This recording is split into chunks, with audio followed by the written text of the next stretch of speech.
Hello friends, দেখো চশমা নিয়ে বসে পড়েছি। আবার তিলের নাড়ু করতে বসে গেছি। মা কি গরম গো! তিলের নাড়ু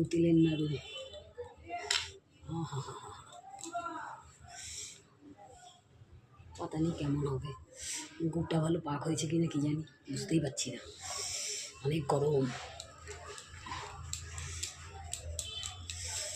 মাঝখানে একদিন বানিয়েছিলাম, সেদিন তো কি বাজে, গোল্লা করার উপায় ছিল না। আজকে তো গোল্লা সুন্দর করে করতে পারছি।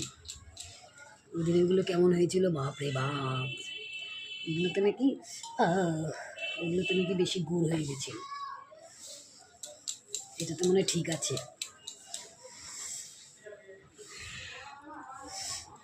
ভয় লাগে গুড়ের জিনিস ধরতে, না হাতে একবার চিপকে গেলেই বাবা।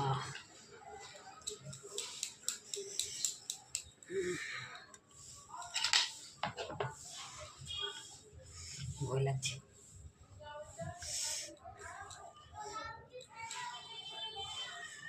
যাতেই লাগাচ্ছি তাতেই লেগে যাচ্ছে।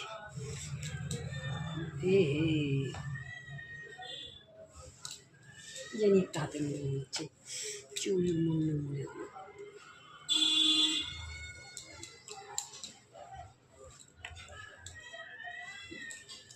বুঝতেই পারছি না তো।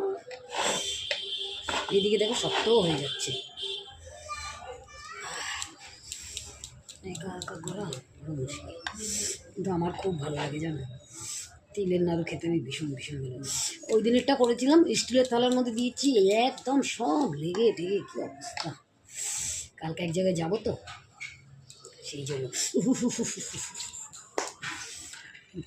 কালকে এক জায়গায় যাব, তো সেইখানে তোমরা দেখবেই কোথায় যাব, তার জন্য বানিয়ে নিয়ে যাচ্ছি। তিলের নাড়ু আমার সবচেয়ে ফেভারিট। কিন্তু কি সুন্দর সুন্দর করে গোল হচ্ছে, কিন্তু খেতে কেমন হবে জানি না। দেখতেও তো খুব সুন্দর হয়েছে।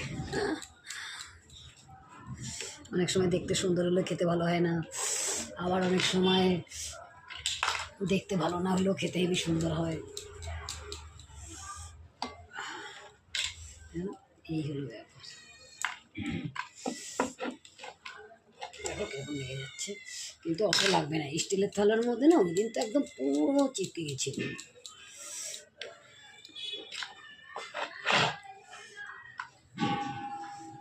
পাচ্ছি হাতে করে লাগাতে।